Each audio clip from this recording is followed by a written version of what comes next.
welcome everybody to our happy holiday edition. Tony and I are glad to be here with you all. Yeah. If you're not watching us on video, this might be one to at least go peek because, and I might even tell the story of how I came into what we're wearing today.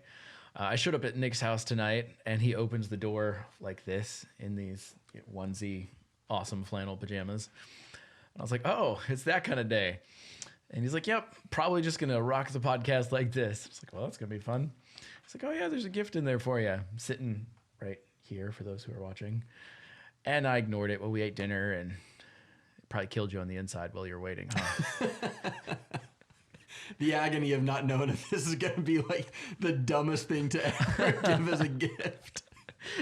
And so I'm getting set up for the podcast, get my laptop out, and I'm like, hey man, do you want me to open this now or later? And you're like, well, I guess you could open it now. And I open it now, and here's a matching one for me. So welcome to the holiday twin onesie flannel edition of the podcast.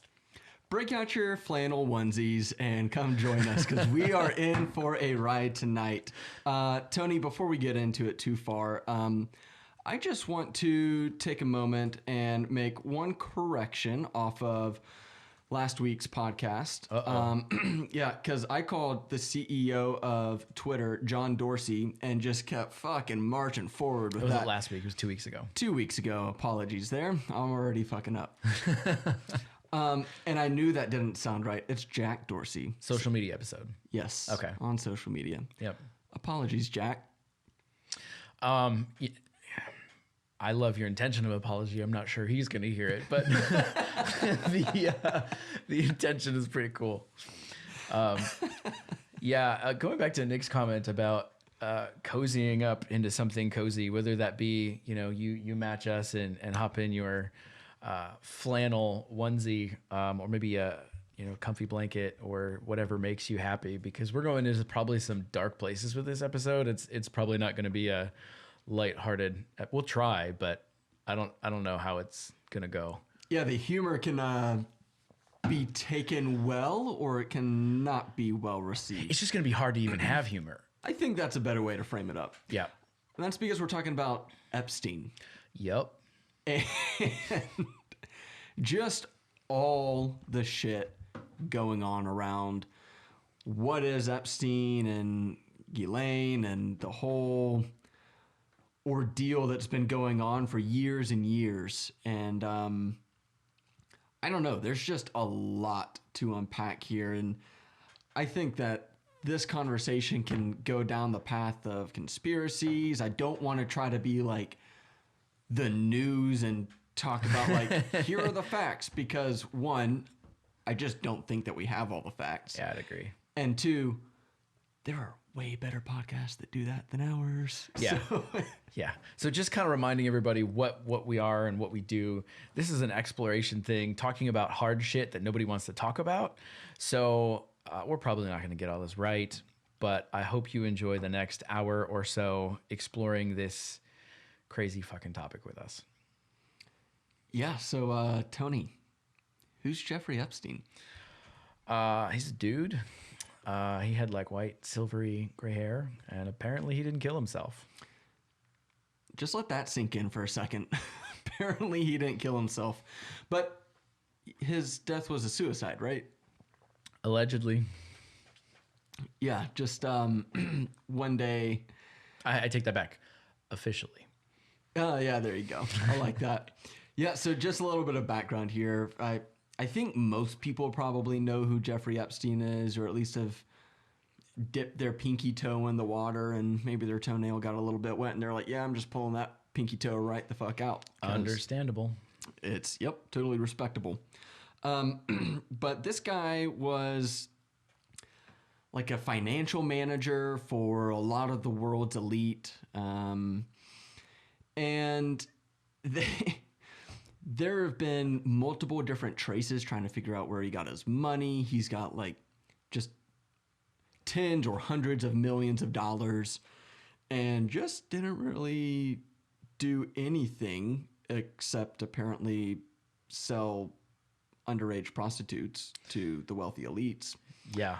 And so the whole idea about like how he got his wealth is unknown, but he finds himself in prison a couple years ago, and that was for his charges related to what we had just mentioned with like trafficking of minors and all of the shenanigans there. And he's being held in a prison on 24/7 watch with cameras, and he commits suicide. And by the way, the cameras just didn't work. That sounds like, pausing for just a minute. What you just described sounds like a really good plot in a murder mystery, TV show, movie, something. Like this is straight out of the fucking movies. Yeah, and it's just mind-boggling to me that you have a guy who is such a high-profile figure in prison that it's required that he be on 24/7 security watch to make sure that he doesn't commit suicide, because his knowledge is so important to the case, because it's still ongoing, or was, and I guess still is. Yet the cameras didn't work. Like, I just want to just sit there for a second. The cameras didn't work. And I also read that he had another suicide attempt a few months prior, and the video footage was lost. Yep. So a few months before he died, the footage was lost. A few months later, he dies. He's quote unquote committed suicide, and the cameras just didn't work this time conveniently. Just what kind of fuckery is going on here? Yeah, it sounds like some, and this is so hard to even like say that this sounds, what I'm about to say is real, but it sounds like something out of fucking like the Avengers or Scooby-Doo or Scooby-Doo. Oh, look. Were they just going to take the mask off his face and be like, oh, they took the camera out. What the fuck happened? Like, you know what I mean? Oh, Yeah, just he disable probably- the cameras and we're going to go in like it's Ocean's 11 and we got the guy. Like, really? Really? You cue us all up for this in the movies. Oh, here's how you take out a target. We can't have any trace and blah, blah, blah. Oh, and then I don't know what happened, guys. The cameras, they just didn't work that day. Okay, how frequently does that happen? Well, the last time he tried to kill himself, they didn't work either. Right. And so, okay, you bring up a good point, though. How often does that happen? Maybe it is a common occurrence, and maybe we're drawing conclusions that don't need to be drawn. Bullshit. Thank you. Like, sorry, bro. Like, I appreciate you trying to like play angel's advocate there, but nah. Angel's advocate. I've never heard that, but yeah, it was Angel's advocate. I like that. So dude commits suicide, and now that case is pretty much, I'm not going to say stuck in the waters by any means, but it's like you lost your figurehead icon for the case itself. And there have been a couple different girls who were, I don't know if it's been proven, so I'm just really trying to play the fair game here, but allegedly involved in this human trafficking ring, and I think that it's pretty obvious that that's the reality here. Right. But again, just want to kind of like keep it completely fair. So they've come out against Epstein and kind of told their stories, and now Ghislane or Ghislane or Ghislane. I think it's Ghislane from what I heard. His counterpart, who helped in some of the recruiting of these girls, is now in jail. Well, even hearing, like, as I was doing some of the research for this, so I had a little bit better context so I could semi-educatedly talk about this topic. Hearing close friends of Epstein's and Ghislane talking about how they're dynamic and how they would gather people for each other and could easily manipulate people. And I was like, So that's gotta be, that's not something that you just wake up and figure out this whole smooth plan that doesn't ever get busted. Right. So that's been going on for some time, and you had looked into, you know, the extent to what this program. I can't remember the name of the guy, but basically Epstein's mentor, who I think died in the 80s. Again, sorry for facts, people. But he was the one who kind of very similar allegations to like what Epstein was being accused of, having these crazy types of parties. He was a mentor, and it seems like, from what I can understand, and I could have this wrong, but from what I can understand, he basically passed things down to Epstein, and he was continuing it. And so from what I had seen was that they were tracing this organized crime ring of like sex trafficking stuff back to at least the Reagan administration. So since the 80s, Yeah. this organized ring of human trafficking for the world's most powerful people, and not trying to like point fingers, but just in a way to accuse them, but to show who he's affiliated with. It's people like Prince Andrew and Donald Trump and the Clintons, or specifically Bill, the owner of Victoria's Secret.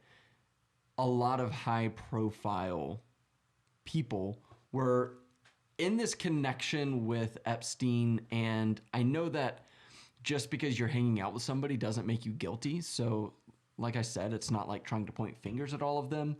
But if you listen to some of the other interviews that we can talk about later on, it's pretty clear that the likes of some of these people we just mentioned were on the island and have been involved with the horrors that either went on Epstein's Island in the Caribbean or in some of his other properties. Right.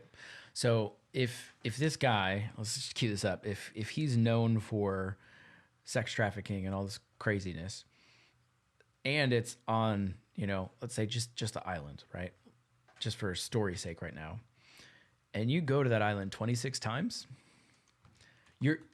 and not involved, what are you doing there? You know what I mean? Yeah, well, at minimum. Okay, so let me take this back for just a second, because I went down this path too. So I was like, okay, if you're there 20-something times on this island, St. James, Little St. James is what it was called.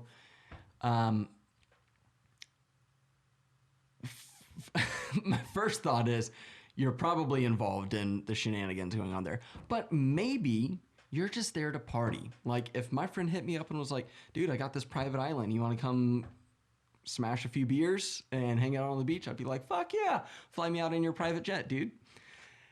And so I can get that.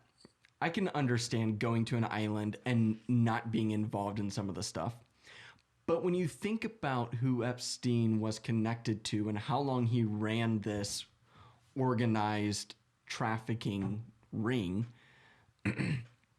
you've got to think that you would be at least a potential customer of Epstein, and he would approach you in however he was approaching his clients.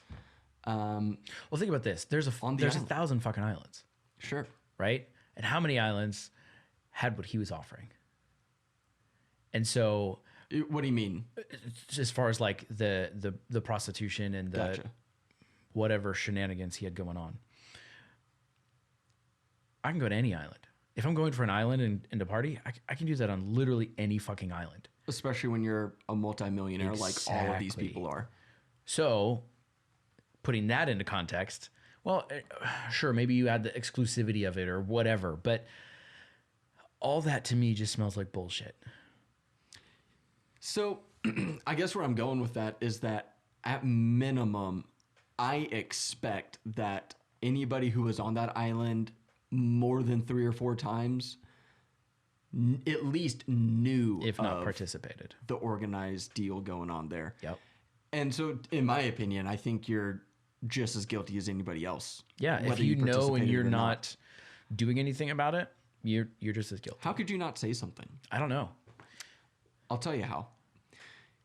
you're at risk of losing $100 million. That's fair. And that's what's fucked up about the whole thing. And that's what I think so many of us are just waking up to realizing how disadvantaged we all are as a collective, because so many people get away with things, high crimes, for so long, and it's all just tied to the money that they have and who their connections are in the political atmosphere. Well, it's that leverage too, because I know we had talked about this. I don't think we talked about it on a podcast yet, but digging into some of the stuff about like Bohemian Grove and how in order to get into some of these higher circles, higher elite circles, you had to compromise yourself and have documentation of that. So that way, when they asked you to do crazy shit in the future and you said no, or you wanted to blow the lid on some of the shit you saw, no, you're ruined if you do, because we've got this leverage on you. And so the leverage is like the rite of passage. And so once you're in and you don't even have a clue what you might be getting into, now you're stuck and you can't get out. And they've got blackmail on you, essentially. Yep. And so I think, like you mentioned, hey, come have some beers on my island. And you might actually be innocent. You might not know. And then when you're out there, now you know, and now you're complicit. And, oh, well, if you try to blow the lid on us, I'll say you participated, even if you didn't. Well, damn, now I'm stuck. Yeah, and these are people with a reputation and a lot to lose. So even if you are found innocent of being accused of that, even being accused of that can ruin your reputation. Exactly. And, like Neil deGrasse Tyson actually went through something like that recently, where he was accused and found innocent, and it damaged his reputation. Like, he couldn't really, he makes his living off of getting on networks and being a figurehead for science, and nobody's going to want their program associated with him just because of the accusations. And that's unfair. It's unfortunate. It's also kind of unavoidable. Right. Like, I just don't think that there's any way to combat that, and that sucks. But you can see how it'd be so easy to mark somebody with blackmail if you even just know Epstein. Hell, when Trump was asked about Epstein, which he's been asked a number of different times, years before this whole scandal just unraveled and surfaced, somebody asked Trump about Jeffrey Epstein, like what he thought about him or something. And outside of the context of the trafficking ring, and Trump was like, he's a good guy. He really likes his women. And why don't you ask Epstein about how he likes his women? And I paraphrased, it was something along those lines. And yeah, I remember him saying something along the lines of like, there's crazy shit going on at that island or something like that. Yeah. So he's alluded to knowing about this. And then, of course, this whole incident unravels, and Trump's like, yeah, I think he's a piece of shit. It's like, okay, but you were good friends with him. You've got photographs and video of you like at parties and just shooting the shit and having a grand old time. And then someone asked him about what his thoughts on were with Ghislane, and he said, I don't know, I haven't been following it. Well, just prior, he was like, oh, Prince Andrew, and like blasting off, I wish her well, whatever it is, I wish her well. And I was like, bro, wrong thing to say. You wish her well? She's been going out and getting teenagers. Yeah. I saw a picture, how though, fucked up is of, in my research, of Trump and Ivanka and Ghislane and Epstein, all four of them in Mar-a-Lago. Wow. Like, I don't know, 20 years ago or something. And I was like, okay, I've never been in those circles, so this is ignorance talking, but did y'all just happen to take a photo together? Nah, y'all look like you were hanging. Oh, yeah. Well, there's video of them chilling and kicking it, having some drinks, cheersing, giving a little toast. Yeah, there's more than just an acquaintance. And that's kind of fucked up. Yeah. So, Epstein's dead. He hung himself. Officially. It's the official word. But now they've got Ghislane in custody, who was kind of Epstein's counterpart. And was trying to help recruit some of the girls to bring to the island, and, you know, under the guise of helping them with their careers and being an actress or something. And you can understand how a connected person like that with access to millions of dollars, It's alluring. could be attractive to somebody who's trying to get a career started.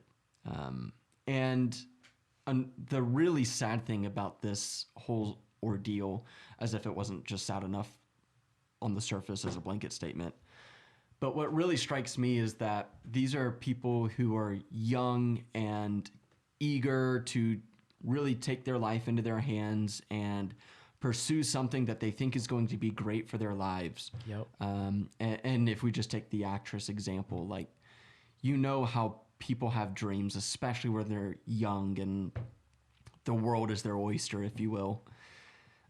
And to have something like this, one, rip your dream away from you, but then also be probably the darkest moments of your life, is just compounding the issues there. Yeah.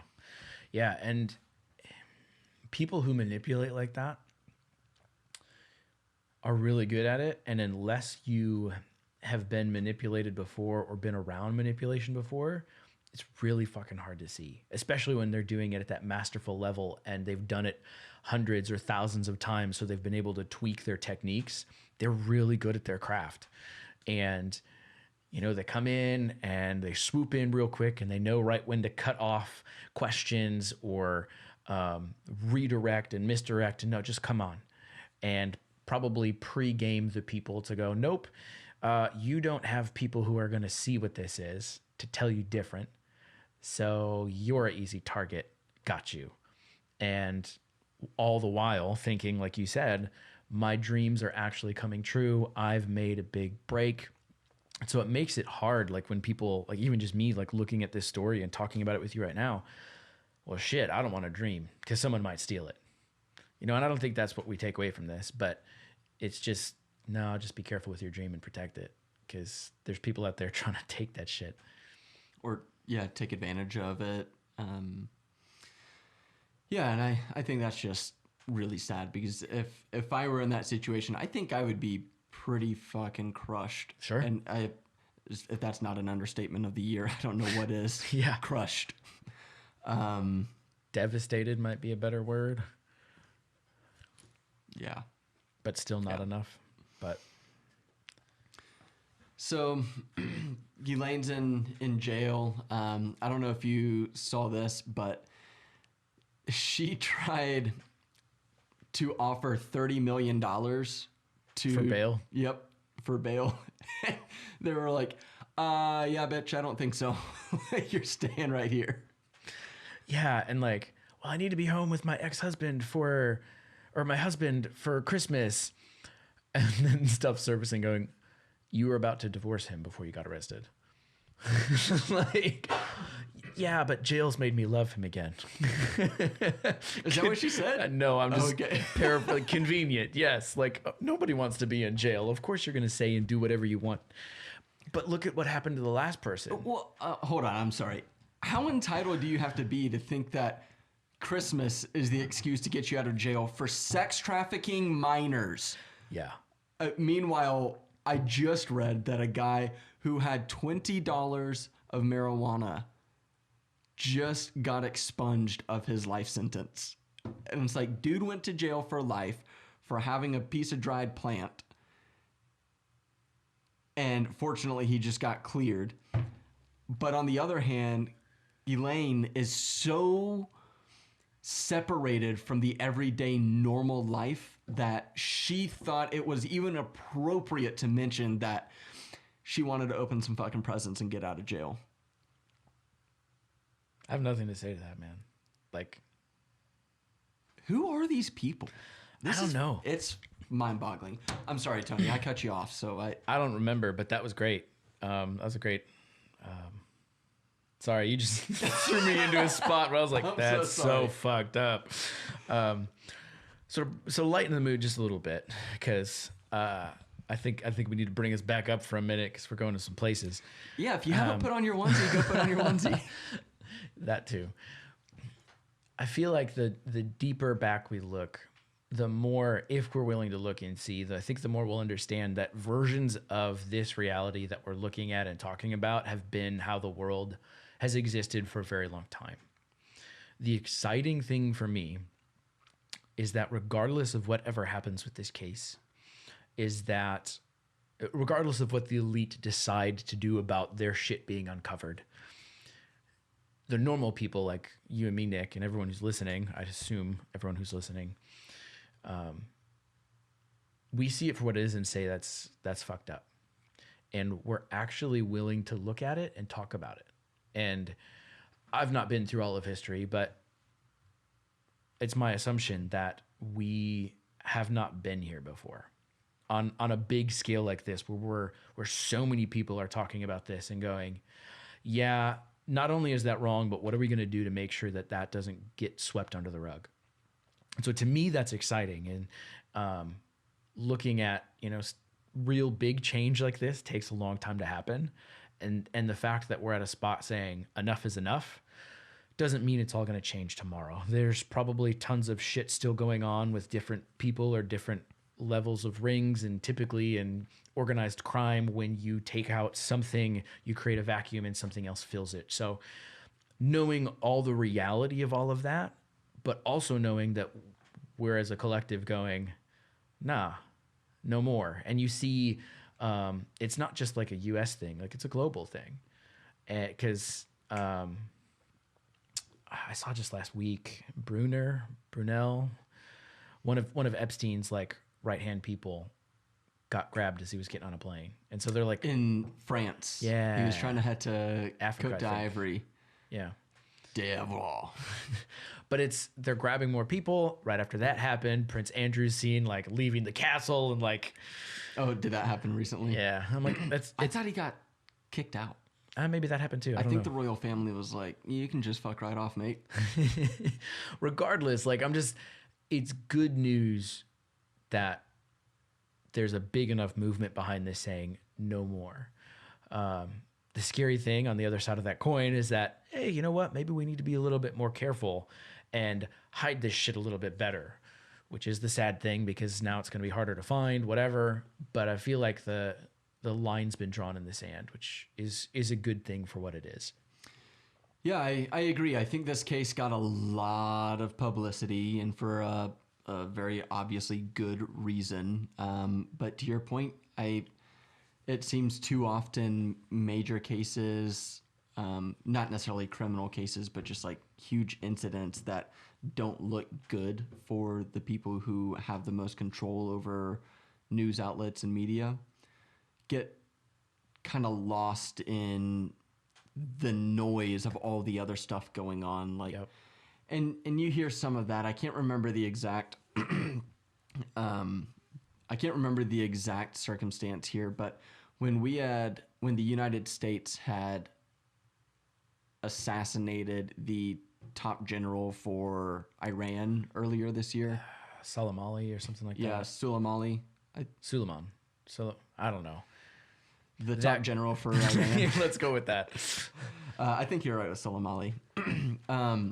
There's some other shenanigans going on too, and I can't remember exactly what it was. Now it's really bugging me, but it's like it shed a bad light on some people that were in control, and so it's just so convenient that an airstrike happened on Soleimani, and that takes all of the news, and then we're at the brink of war with Iran and all of this, and so obviously any story is going to get drowned by a potential war with Iran story. Well, you've got this curiosity over here to my left, and you're like, wait, what is this? And then off over here to my right, there's an explosion. You turn and look, and you're like, what is this over here? And because this was so loud and shocking, you've forgotten about this interesting thing that we were pulling a thread that was about to, pull the curtain down and see what Oz is. Right. Yeah, that's a great way to think about it. Like it's even more shocking. An even more shocking story conveniently seems to pop up. And it happens. I mean, there are shocking stories every day. And so I can understand that it could just be coincidence, but just so many coincidences. Some of them are not just coincidences. Right. I don't know if I think anything's coincidence at this point, man. Yeah. We've talked about some other conspiracies and stuff, and just in light of kind of grounding ourselves with how conspiracy theories can run wild, I understand that, and I understand that some of them are true, some of them aren't true, but you can go look at things that were conspiracy theories that are later proven to be actually true. And so it's unfair that having a conversation about conspiracies has so many negative connotations to it. There's a stigma to it. There is a stigma. And I think if you're going to try to invalidate something that's out there, right, and temporarily unproven, and so therefore defined as a conspiracy. All right, so to make that thing look fucking crazy, let's make things that are all a bunch of half-truths or actually just crazy and tie it to that. And so then now if all of these other things are easily proven as false, but we can get enough of a following behind them, cool, we will drown the truth in conspiracy and people won't believe it. And then we'll get people really strongly saying, this is not true. Awesome. Now it's in plain sight and we don't have to hide it anymore. so if I restate that, what you're saying is that potentially the elite are attaching just ridiculous scenarios and situations to a conspiracy that is grounded in facts, but because people get caught up in the ridiculous attached story, and then they're like, okay, that core story probably isn't factual. Sure. I was more talking about, let's just throw out random conspiracy theories and we'll cloud the whole realm of conspiracies. So that way, those are all bad.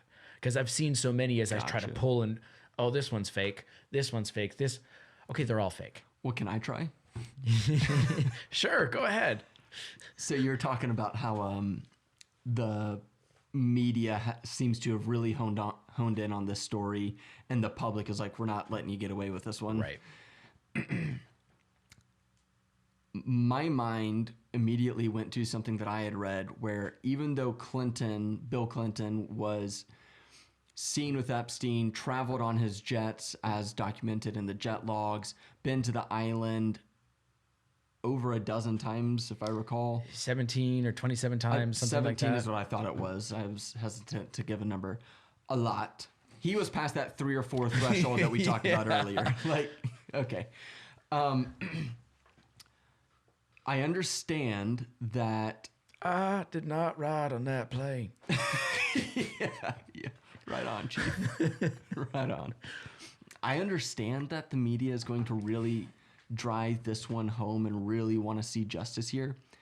But there's not a doubt in my mind that if this group was capable of trafficking young girls and doing it for, like you said, since the Reagan administration. And that's just as far as I had read. Sure. And that we're aware of. Yep.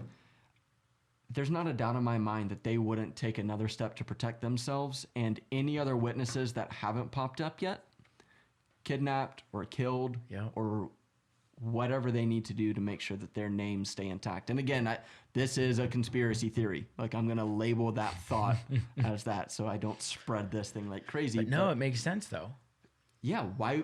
Especially if you're going to go to the lengths of killing your main witness, because Epstein. Yeah, everyone on the internet agrees he didn't kill himself. Well, like, just convenient. The cameras are gone, and he happened to. There's more to the story, so you can go read about the suicide. Right, alleged. But anyway, if you're going to that length to do it, that seems so obvious, and it's sloppy, right? Like, important witness, 24/7 surveillance. Oh, the cameras just didn't work, guys. Look, he killed himself. The autopsy didn't match up. Yeah, there's just all sorts of crazy all stuff. the shit. If you're willing to go to those lengths in broad daylight in front of the whole fucking world, I think it's easy to say you're going to go to whatever lengths in the shadows that we have no idea. 100%. And to protect your reputation and your livelihood and your family, which people would pretty much do anything for, So if some of these people are involved and their families have no fucking clue, I'm just on a business trip.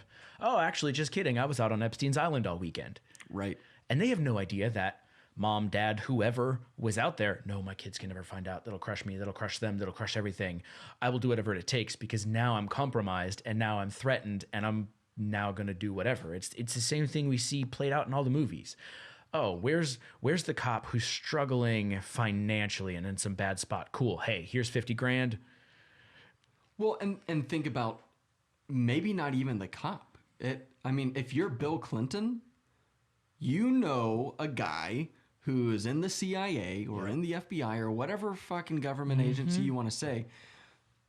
And we know that the CIA has done intentional assassinations in other countries and done some real shady shit to the American population as well. We've talked about this already. Yep. There's not a doubt in my mind that the potential at least isn't there for Bill to ring up his contact and say, hey, what's it going to take to make this disappear? Who's now retired from the CIA, but in the private sector. Sure. And all sorts of, oh, yeah, I know a guy. Here's what it works out. Here's what you got to do. Blah, blah, blah. We'll have it taken care of. Upper echelon hitman. Yeah.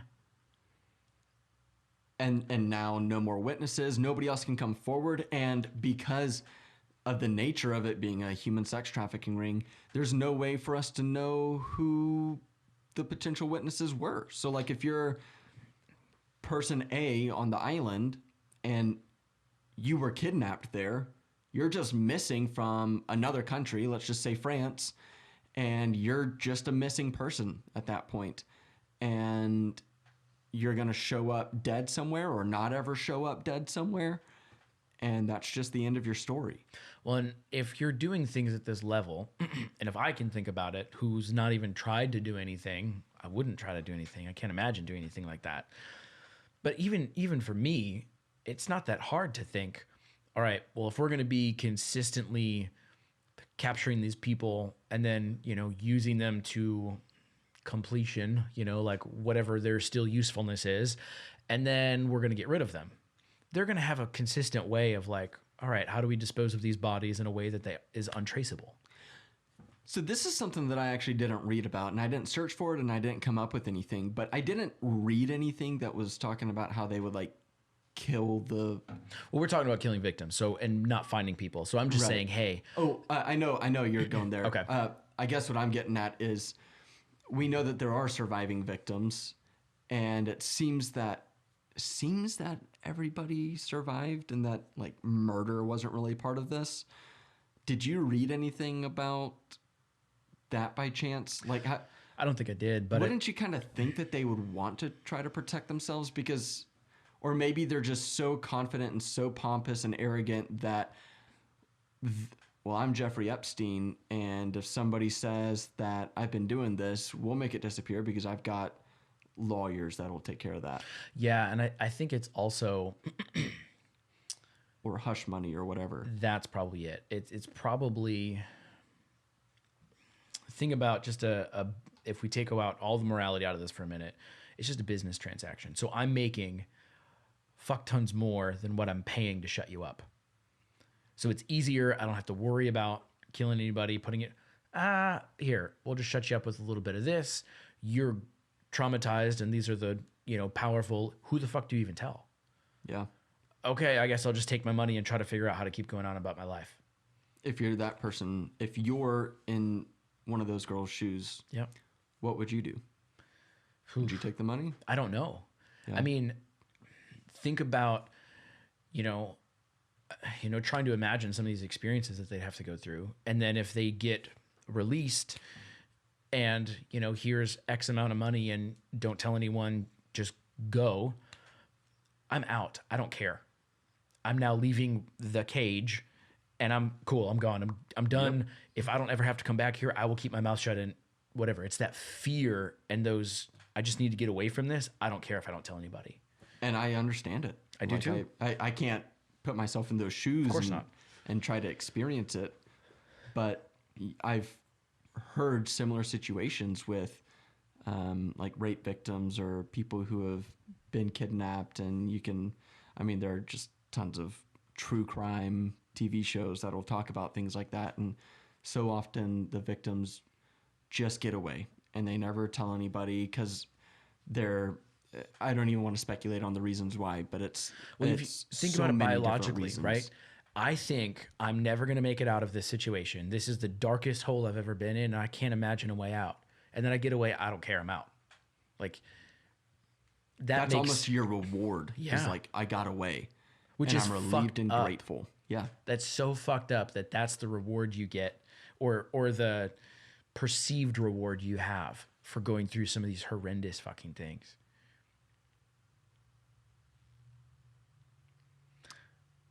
Yeah. Yeah. What do you even fucking say after that? Put on your onesie. Put on your onesie. Yeah. Bro, we should have gotten an affiliate link for these. Go get your fucking onesies, people. Yeah. They are pretty toasty. I'm not gonna lie. They are a It's little getting warm. hot. They are a little warm, but it is nice. It is. They're comfy. They're comfy.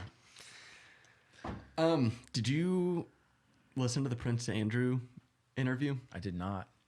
Prince Andrew from the UK, the royal family. It's been months since I've watched this. I should have watched it more recently. But if you watch the interview, I am not the kind of person to go out and be like, well, they just looked and acted guilty, because if you're being interviewed, if I have to talk to the cops, I'm probably nervous. Yeah. Regardless if I'm innocent or guilty or not. Absolutely. Every time a cop shows up, I'm like, I'm so sorry. Well, you didn't do anything. I know, but I'm still... Wait a minute. Yeah. and so... And even beyond like apologizing, it's like, well, how is a guilty person supposed to act? How is an innocent person supposed to act? Am I supposed to be fully confident, or does that make it look like I'm too confident? Right. It's like, well, what the fuck? So I just want to caution everybody with that statement, that you can't just be like, well, he looked guilty. But Prince Andrew looked guilty as fuck. Squirming in his chair and... Yeah, but just the stammers and the facts don't add up. Like, what was it? Oh, one of the girls was like, yeah, he was very sweaty or something like that. And she's like, she's taking the audience through the events that happened. And so, like, the gravity is there. It's a heavy conversation, a heavy accusation. And she described Prince Andrew as being sweaty or something along those lines. And in the interview, when asked about that, Prince Andrew was like, I actually have a condition that doesn't let me sweat. And like, he just tries coming in there with like these obscure little facts that try to like derail the conversation, instead of showing that he like wasn't friends with Epstein or anything like that. It's like, okay, so you were friends with him. You were on the island. You've been called out by girls. You've been seen with the girl who's a victim, the accuser, in a picture. Yep. Like, okay, still like innocent until proven guilty, and I'll play that game for a long ways. But it's a little suspect. But if it talks like a duck, walks like a duck, it's probably a duck. It's probably a duck, quack, quack. Yeah. So he, and the whole royal family, what I had read, had basically disassociated him. And they were like, yeah, you get out of here, man. And it's interesting on how a lot of elite people get, or secondary elite people, right, get free reign to do whatever the fuck they want as long as they don't get caught. But the moment they get caught, they're like, sorry, you're cut off. What do you mean, sorry, you're cut off? Oh, like you're saying the royal family was like, sorry, you're cut off? Well, I think that they probably didn't know. I think that it's more likely in my mind that Prince Andrew was the only member involved. And just because you're part of the family doesn't mean that you're really like tied to everybody's That's fair. social life. Because I think about, my personal family and, like extended family. I don't know what the fuck they're all doing all the time. So I guess that's a fair assumption. Yeah, and if you're obviously you're not going to talk about it. If you're Prince Right. Andrew, you're not going to be like, who are the fucking other princes? Prince Henry. I don't know. Hey, bro. Who is Meghan Markle's husband? How sad is that? I see his face, but I don't know. Oh my god! I gotta look this up. That's hilarious. Andrew? Prince Harry. Harry. Thank you so much, Google. Just shout out to Google, everybody. Shows how much I pay attention to all that shit. I know. I think it's funny because back when that royal wedding happened, was it even this year or last year? It was all over all these magazines and people followed it so much. And this is just a personal thing. I don't understand what the draw is to it. I don't either. Unless I'm planning a wedding, I'm like trying to get some wedding ideas for my, $30 million wedding or however much there's cost. I don't know. Maybe it's the embodiment of the story of, oh, look, this person who wasn't royalty married into royalty. And so that's interesting. And so, everyone wants to imagine that could be their story. And so instead of doing anything about your own story, they just live vicariously through someone else's, fairy tale story.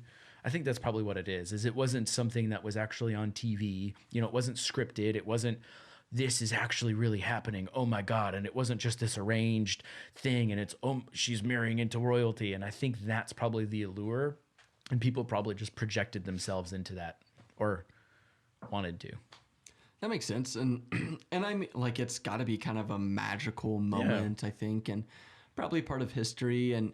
But just as this is my ignorance here as an American, like, I just don't understand the whole draw to royalty in the UK, because in my mind, I only think practically, and I'm like, they take shit tons of tax dollars and live in a palace. Because there's a prime minister that runs the country. Yeah, but just think about, we grew up in the US and had a lens of what's normal. So people who grew up over there, there's tradition and a lens of what's normal and whatever over there to them. So that's probably a version of why they're like, oh, this is how it is. We like it. Sure. That makes sense. And it's all part of tradition and very formal. Just the pragmatic side is like, you're not wrong. You're not wrong. Like, just go be a wealthy family and live your life. Be happy. But those guards are pretty cool. You can't fuck with them.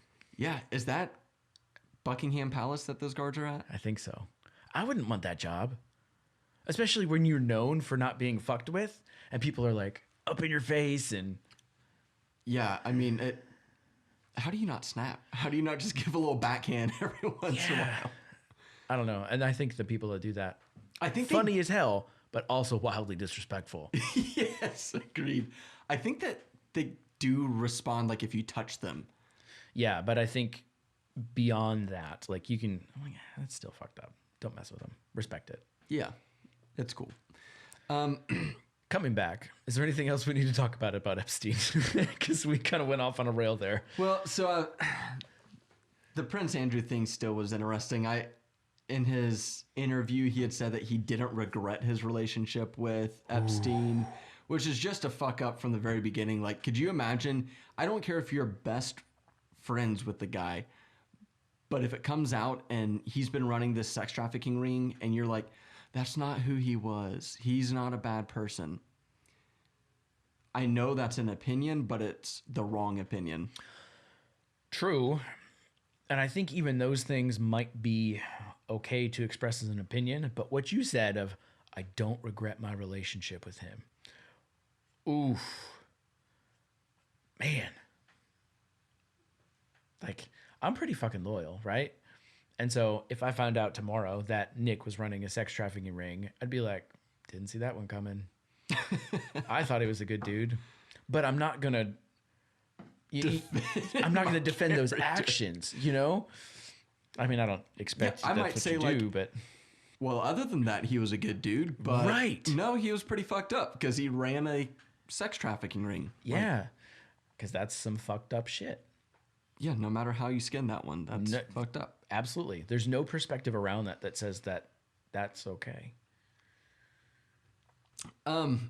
Yeah, so I think it all just kind of comes back. I'm really disappointed that there don't seem to be any like formal charges against Prince Andrew, or the conversation seems to have just kind of died out. Like it's all focused on Ghislane, and maybe that pans out somewhere during the trials. But I'm really worried that the cover up has already happened. And now it's just a matter of how Ghislane navigates that to keep people from knowing that there was a cover up. Well, I know one of what was that comedian that you sent me? Andrew Schultz. One of those videos you sent me, he's like going off. They took off the first video and I said absolute facts in it. So let me fucking speculate. And he speculates talking about, he's like, you know what? I think she knows what's true, and I think she's got dirt on fucking everyone. So I think that the whole shenanigans going on with the election is everyone fighting for their lives, and whoever wins has the right to actually pardon her and keep her safe, and she sets fire to the other people who don't win. And I was like, that's a great point, man. Oof, that makes sense why... I mean, there's been contested elections before, but I've never seen the strength of elections contested or fought over like this current one. And we'll see what happens on the 20th. Oh, well, here's the counter. Let me back up and just kind of explain what that was about. So what Andrew had speculated on, not Prince Andrew, Andrew Schultz, the comedian, did a hilarious bit on Epstein, and I thought it was really good. But he had mentioned, just kind of paraphrase what you said, that perhaps the stake of winning the presidency is so high because whoever wins the presidency can pardon Ghislane. And if Ghislane has dirt on Biden or some of Biden's counterparts and has dirt on Trump, then they're basically battling it out for their lives, Biden and Trump are, because whoever pardons Ghislane doesn't get wrapped up in this whole trial. And we already talked about how Trump has pictures, photographic evidence of at least knowing and being pretty personable with the Epstein group.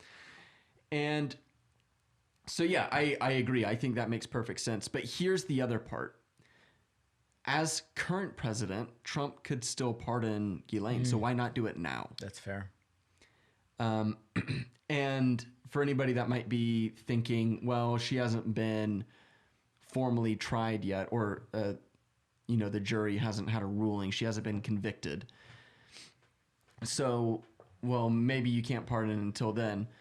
Well, I just recently learned that you can. You have I forget the term that they used, pre-something pardon. Pre-something pardon with a jingle. Love Basically, you pardon somebody before they've been convicted. So you pardon them of a specific crime, even though it hasn't been proven that they did it. So if they do get proven, they've got a golden ticket. Yes. So you can basically just drop the trial right then and there. So Trump could do that right now.